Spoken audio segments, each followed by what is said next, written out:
When we look closely at avoidant behavior, one of the most striking patterns is the way they withdraw instead of pursuing when intimacy deepens. At first glance, it seems paradoxical. In the early stages, many avoidant personalities, especially masculine avoidants, can be attentive, engaging, and magnetic. They often know how to create sparks, how to draw someone in with charm, and how to set the stage for a promising connection. Yet as soon as the relationship starts moving into deeper waters, their instinct is not to move closer but to pull away. It is not because attraction has disappeared, nor because they consciously want to hurt the person they're with. Rather, it is because closeness activates something inside them that feels overwhelming, like an alarm ringing too loudly for them to ignore. For the avoidant, intimacy can feel less like a safe haven and more like a trap, so they retreat into distance as a way of protecting themselves. This withdrawal is not random, and it is not about the partner's shortcomings. It is a conditioned response rooted in their attachment style, often formed early in life. For someone with an avoidant attachment pattern, reliance on others feels unsafe or threatening. They may have grown up with inconsistent caregiving where emotional needs were dismissed, minimized, or met with rejection. Over time, they learned that self-sufficiency was safer than vulnerability and distance was preferable to disappointment. In adulthood, this pattern resurfaces whenever someone tries to get emotionally close. As affection grows and emotional intimacy builds, their system doesn't register safety, it registers danger. And so they instinctively pull away, not because they don't value the other person, but because closeness feels like a loss of control. To the person on the receiving end, this behavior is often baffling. One moment, things seem to be going beautifully. There's connection, laughter, and a sense of being chosen. The next moment, there's coldness, silence, or outright disappearance.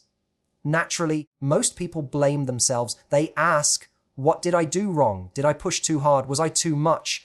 This self-questioning can become a spiral because when someone we care about withdraws, we instinctively want to fix it by leaning in further. But that leaning in, the act of pursuing, is exactly what intensifies the avoidant sense of suffocation.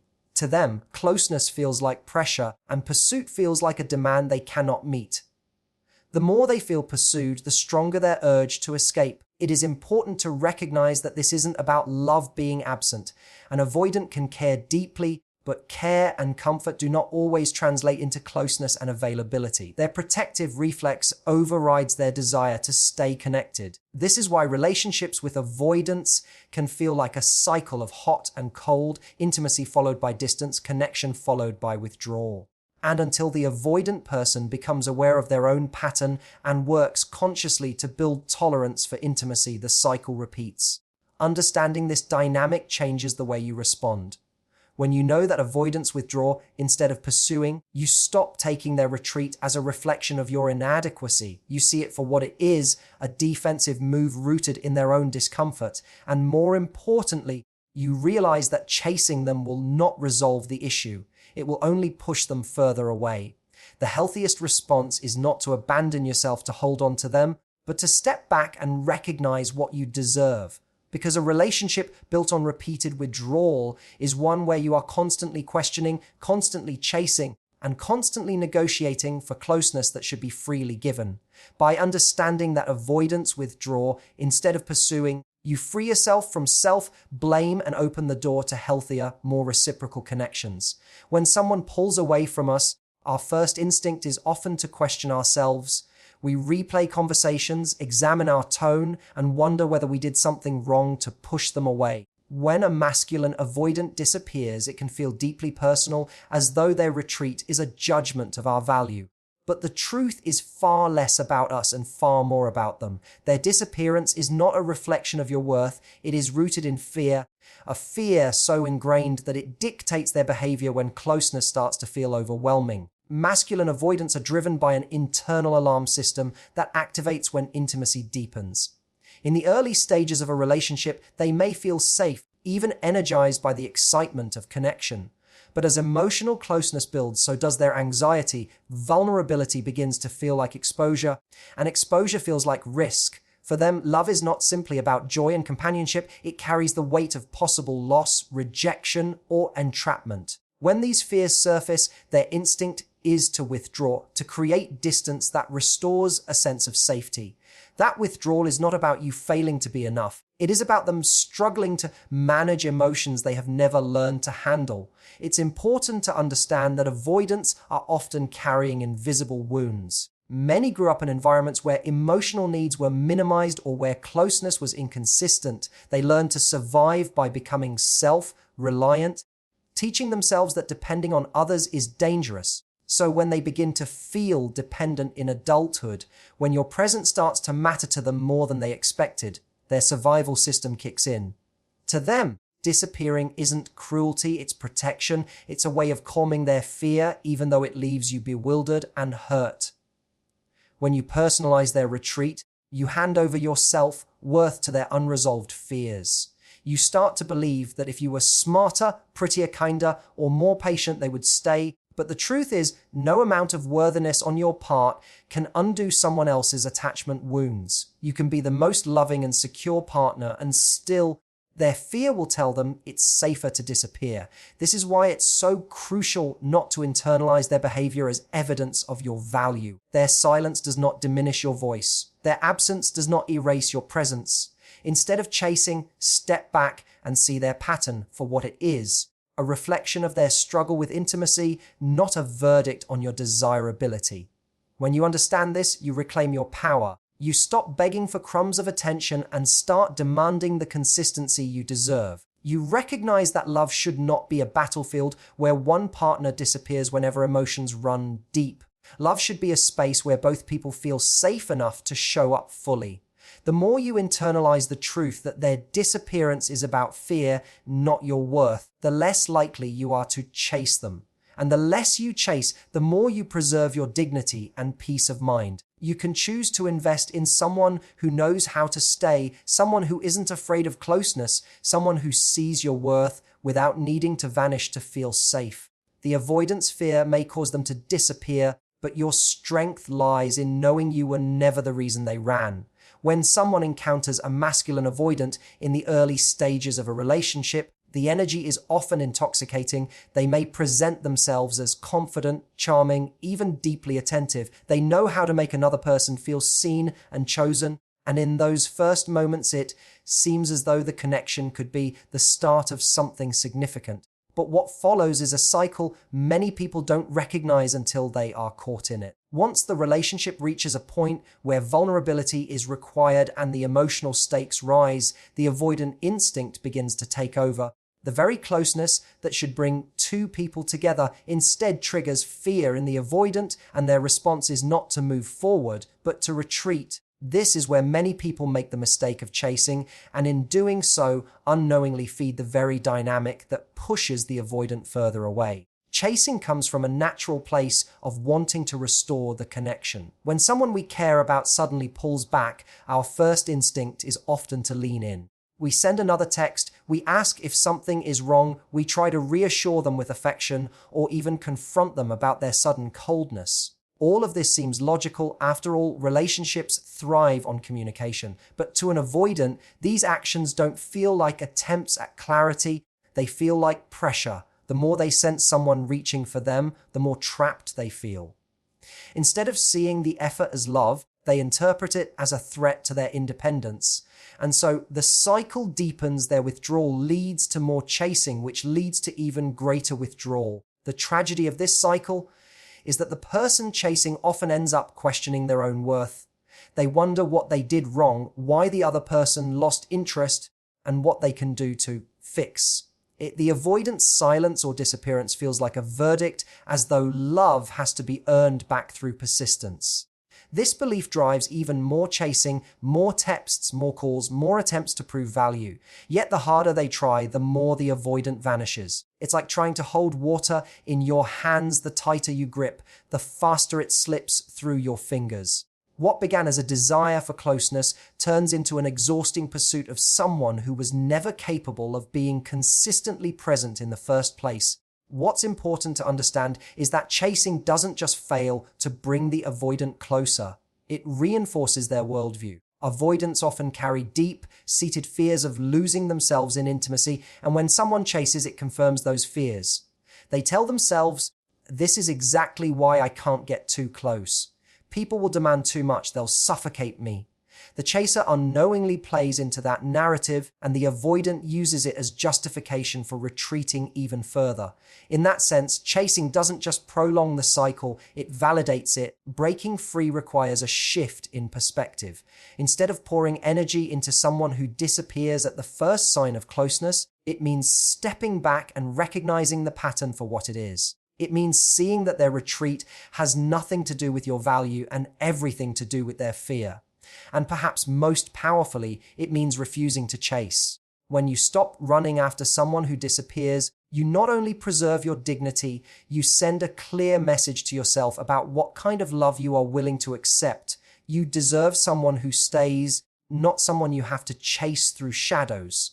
Only by stepping out of the cycle do you create the space for a healthier connection to find you, one built on mutual effort, openness, and the courage to stay when things get real. ChatGPT said when we say their pattern is predictable, it doesn't mean it's simple, but it does mean it repeats in ways you can learn to recognize. Masculine avoidants tend to move in a cycle that looks strikingly similar across different relationships.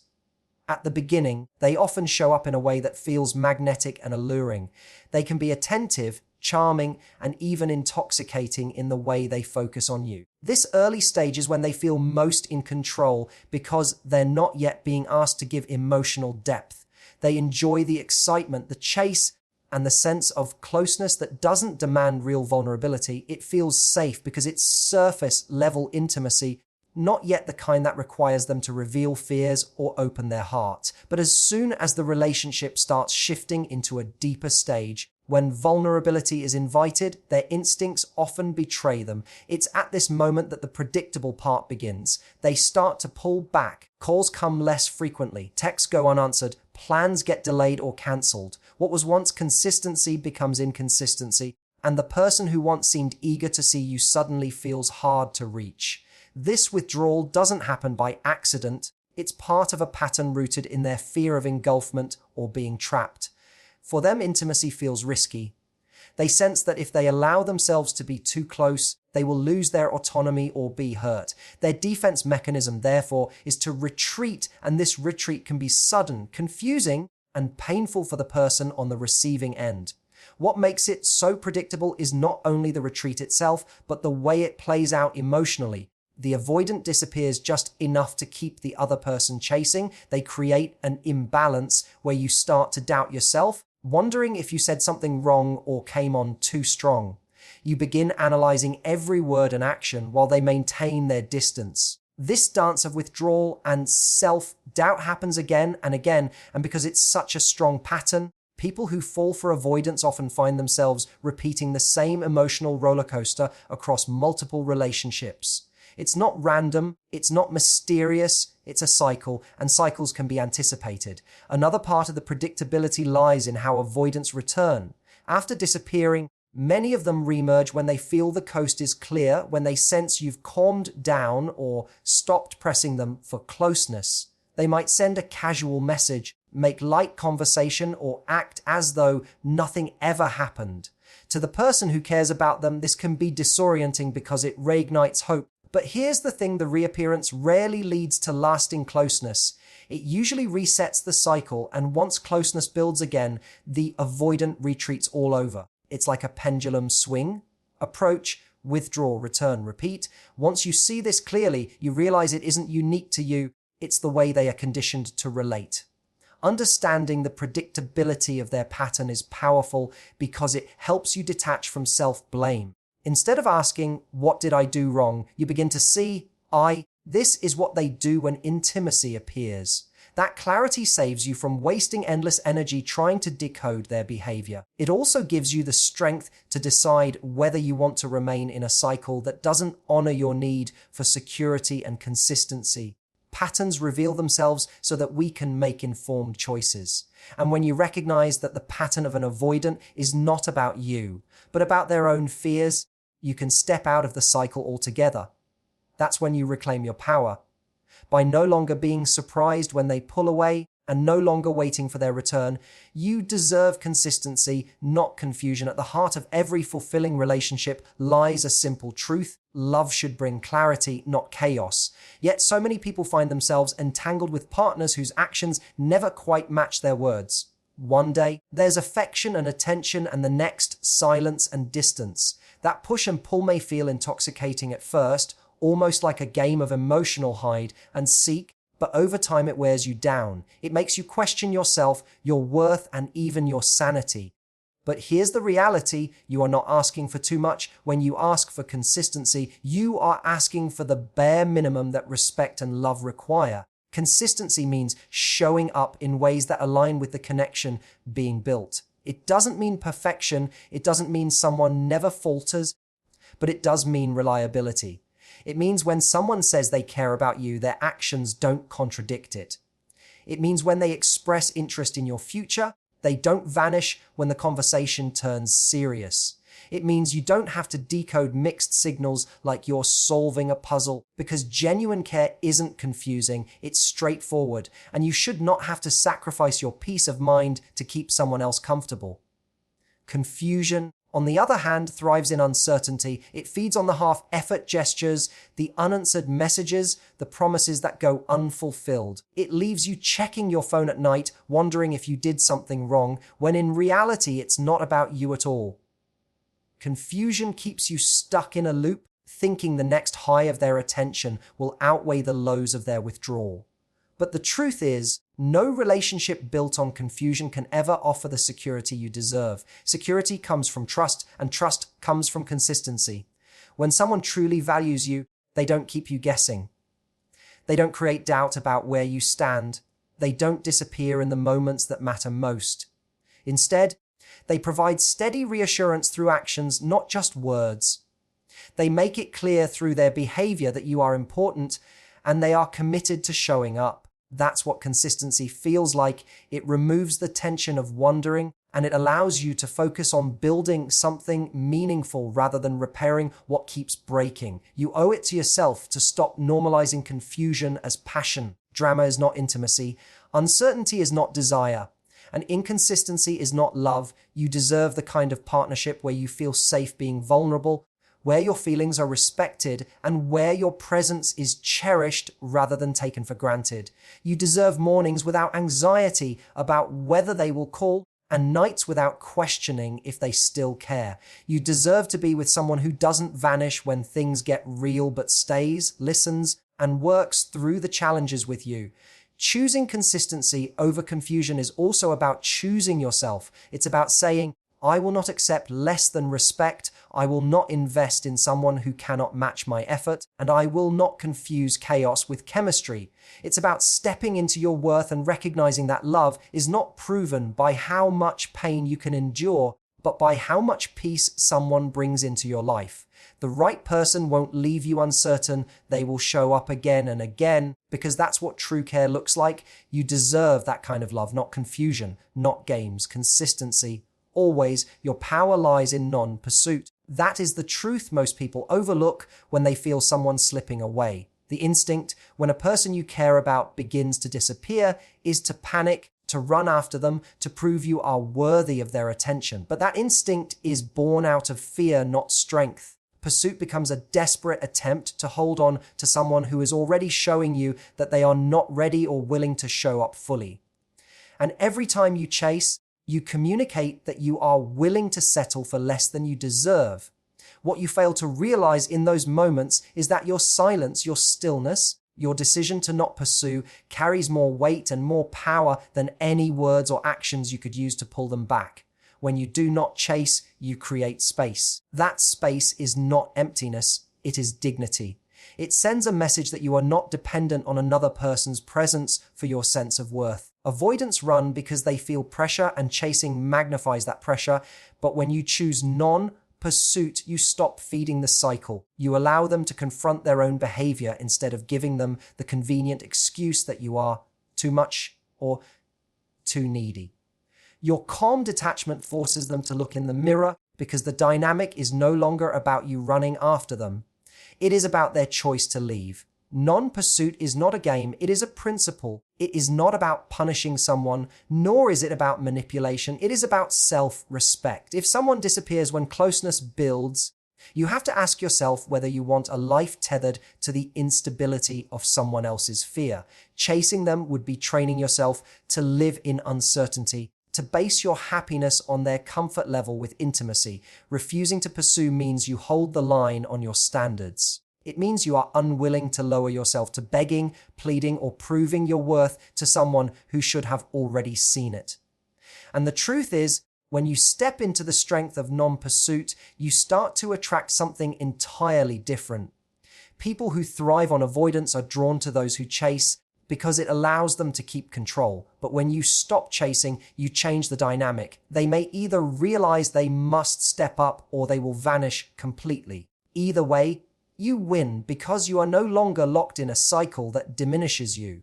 You reclaim your power by showing through your actions that you are not afraid of loss. You are not afraid of being alone. You are not afraid of silence. This power transforms not only your relationships, but also your inner life. Suddenly, you are no longer pulled by fear of abandonment because you understand that the person who disappears is simply showing you who they are. You begin to see that every time you do not pursue, you choose yourself. You choose stability, peace, and authenticity over drama and confusion. You send yourself the message that you matter more than someone else's avoidance. That message becomes a foundation of confidence and strength. So the next time someone tries to vanish on you, resist the urge to run after them. Instead, stand still in your own worth. Let their disappearance be their story, not yours. In that silence, in that stillness, you are not weak, you are powerful. And that power will not only protect you from the cycle of chasing, but will also open the door for love that does not run, does not vanish, and does not disappear when things get real. Because your power has never been in pursuit. It has always been in knowing when to stop.